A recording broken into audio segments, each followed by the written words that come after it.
Giants. It's a subject I've always wanted to touch on here, but I never could find the right way to fit it in with our themes. And I knew as soon as I did, I'd get lost within all of the old folklore from all over and just lose my train of thought. It's a subject I've always been fascinated with, though. Nearly every culture has mentions of giants in some fashion or another. But for those of you that dig into them, there are always similarities that tie them all together and link back to a dark past that there was no way that I could do the legends justice. But for this one, I'll try my best. Try to limit myself to a narrowed down subject as best I can, while giving you some little glimpses to take and dig in further on your own. Today, we'll touch on the oral histories of the Choctaw people, their origin story, so to speak, or at least how they came to be in the American South, and the war they had with a tribe of beings that were already here. A race of giants, vicious, arrogant, prideful beings, takers of the land and all of the life within it. Described as massive beings with red hair, 6 fingers on each hand, double rows of teeth. Yeah, I can hear where some of your minds went to already. But for today's story, the Choctaw knew them under a different name. They called them the Nahullo.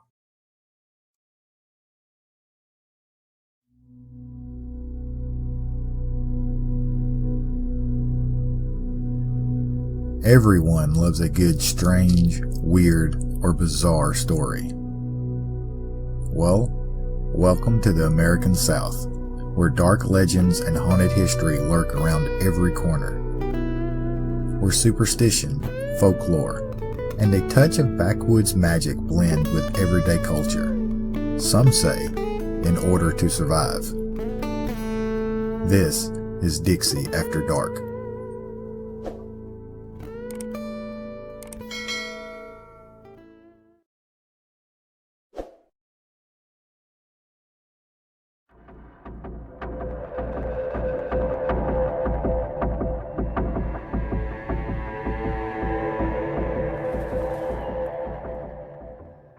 Long ago, when the world was young and people walked under the guidance of the Great Spirit, the people that would later become the Choctaw and Chickasaw people began a great journey. They came from the west, led by 2 brothers, Choctaw and Chickasaw. The journey was long, consisting of many years. Their journey was led by an enchanted staff that was carried by Choctaw. Each night when the people made camp, Choctaw would stake the staff upright in the ground, and come morning, the direction that the staff leaned would be the people's travel direction for the day. This was their process day in and day out. They knew they would be in their new home when the staff stood up straight, unwavering throughout the night.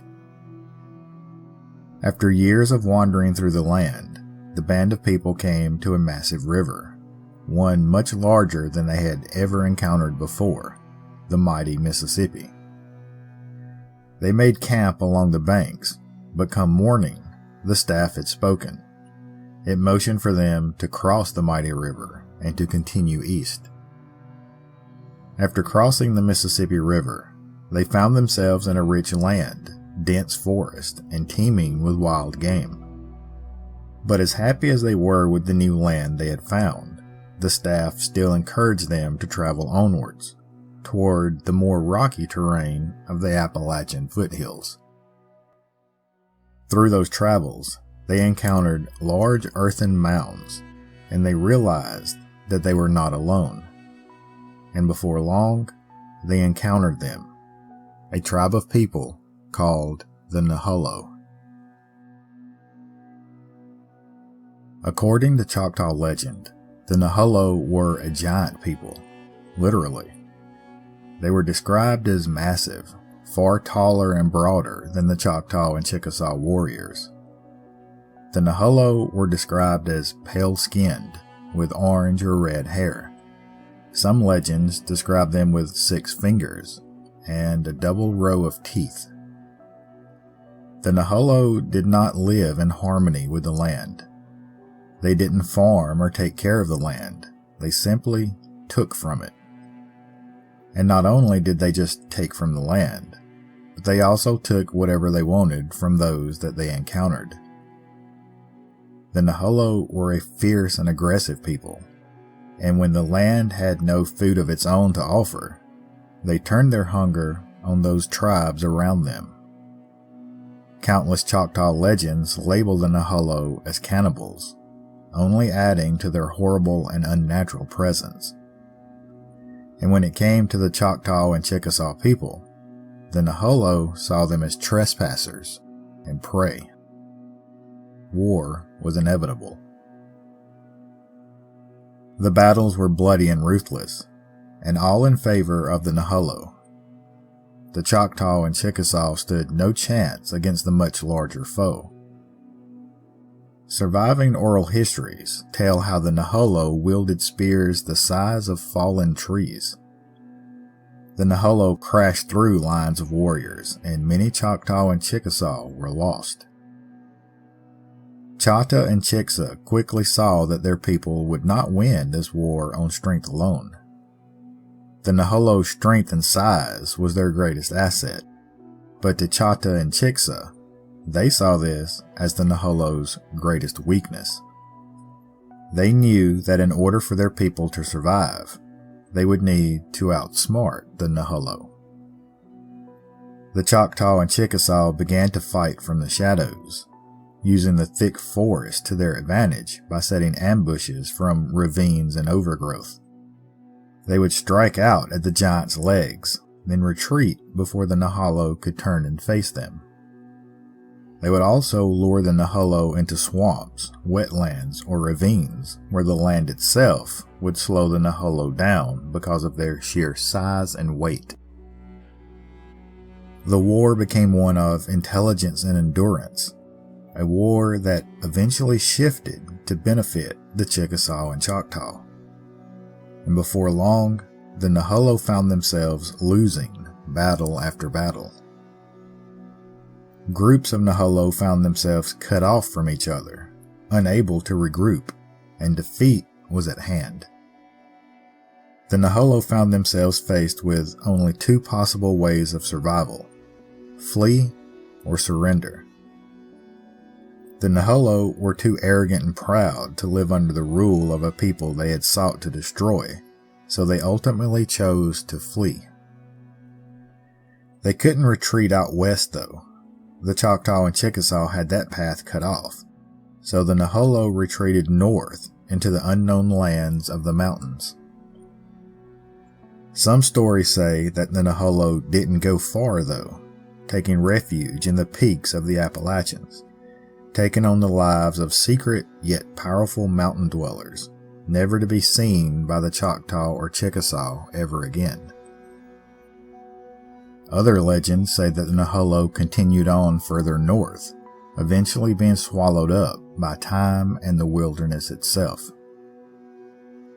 The Choctaw and the Chickasaw didn't care either way. As far as they were concerned, the Nahullo were gone, and the land was now safe for their people. They made camp and celebrated that night with a great feast, and the next morning they found Choctaw's staff standing up straight and tall, rooted to the ground, now sprouting new growth. The people knew now that this was their home. Their journey was finally over. The Nahullo were relegated to memory, a terrifying yet victorious tale in the people's oral history, told generation after generation. But the name of their most formidable foe would take on a new meaning nearly 1,000 years later, when they encountered yet another pale-skinned foe, European settlers. The Choctaw revived the name of the enemy of their ancestors, thinking that these new people were smaller offspring of their enemy of their history. In their minds, the Nahullo were back, seeking revenge. leading the term Nahullo to be revived into its more recent and more common meaning, the white man. Of course, native conflicts with a race of giant beings isn't exclusive to the Choctaw and Chickasaw people. Western tribes such as the Comanche, the Paiute, and the Navajo also have similar stories, all described in the same way. A race of giants with pale skin, red hair, 6 fingers and 6 toes, double rows of teeth, and almost always cannibals. And those of you that walk in some of the same circles that I do, no doubt instantly recognize these descriptions. There were giants in the earth in those days, and also after that, when the sons of God came unto the daughters of men, and they bare children to them. The same became mighty men which were of old, men of renown. And there was yet a battle in Gath, where was a man of great stature, that had on every hand 6 fingers, and on every foot 6 toes, 24 in number, and he was also born to the giant.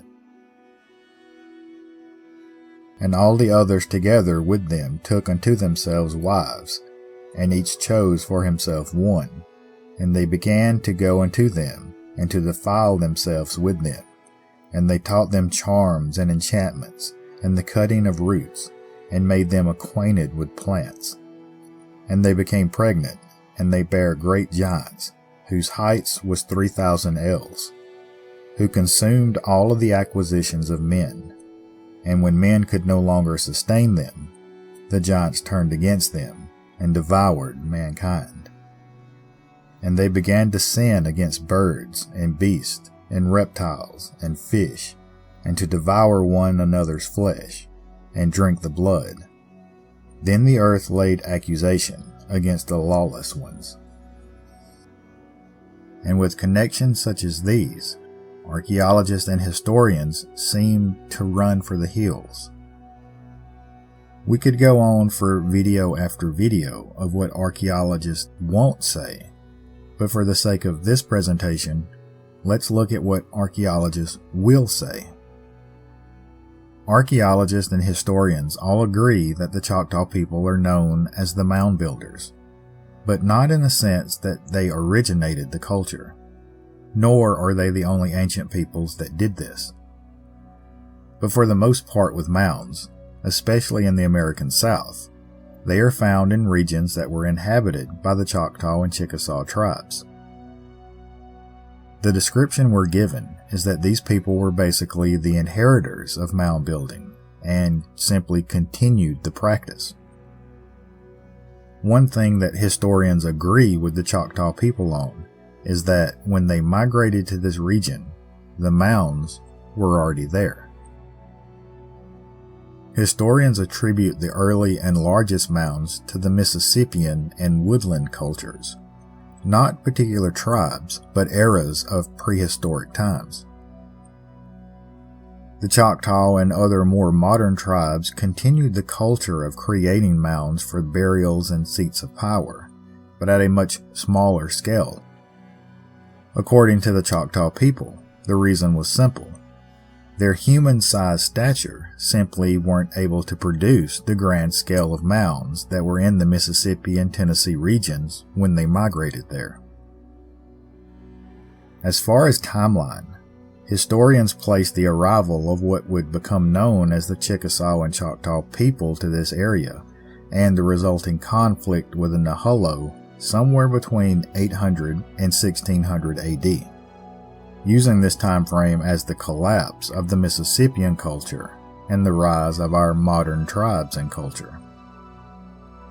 So we have native tribes as we know them migrating to this area around 800 AD at the earliest, yet the oldest and largest mounds in the southern region date back to 3000 BC.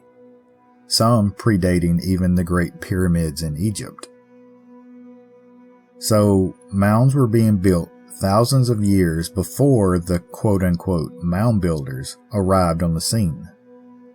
Yes, the Choctaw and others learned this process and continued it, but never at the grand scale as the complexes that were already there, perhaps leaning some weight into the race of giants theory. I also find it interesting that the earliest known mounds date back as early as 3000 BC, a time frame that matches the biblical timeline of the Great Flood. The flood that God unleashed on the world because of giants, offspring of the fallen angels, that had corrupted all living things. The earth was also corrupt before God, and the earth was filled with violence. And God looked upon the earth, and behold, it was corrupt, for all flesh had corrupted his way upon the earth. This matches with the Choctaw description of a violent and arrogant people found in the Nahullo, beings that spoiled the land, leaving waste in their wake. For those of you that have never looked down the theories behind the Nephilim, I already hear you. But the flood destroyed them all. How did giants come to the American South and other places much, much later? That's some research you'll have to do for yourself. There are a few theories out there as to how the Nephilim survived the flood. Some theories even say that they didn't, and that the giants after the flood are a second incursion of them, or maybe a diluted bloodline that somehow survived, making them somewhat smaller than their original ancestors. I say you'll have to research that on your own, because I haven't completely decided which camp I reside in yet. Regardless of the theories though, one thing has always been clear to me. There were giants in the earth in those days, and also after that. Need more convincing? Check out the biblical story of Joshua and Caleb, of Gog and Magog, of the Rephaim, Goliath and his brothers. The list goes on and on. And even if the biblical accounts aren't your thing, there are countless records of giants across history, even newspapers as late as the 19th century documenting the remains of supposed giant humans. You need something more modern? What about the Kandahar giant in 2002? The red-headed, 12-foot-tall giant that attacked U.S. troops in Afghanistan. These accounts could easily take over my research and derail the entire theme of Dixie After Dark, so I'll leave them at that and simply urge you to start looking into them for yourselves. But back to our originally scheduled program. Having migrated and displaced the land's original occupants, the ancestors of the modern Native Americans took over these mound complexes and continued to use them as sacred sites, burial mounds, seats of power, on and on. They built and added their own mounds over the centuries as well, on a smaller scale, but never reached the massive stature of the ones that existed before, those that are now misshapen and eroded from millennia of existence. History and archaeologists continue to search and develop new timelines and theories as to who those ancient peoples were, how their mounds were constructed, what happened to those civilizations, on and on. But for those that really want to get to the root of it all, the Choctaw people are still here, along with the other tribes that took over the mound builders' culture. Just ask them. They'll tell you who those people were, how they looked, how they acted. They'll tell you about their deeds that scarred the earth, and the wars that ensued. But a lot of historians like to stop short of that.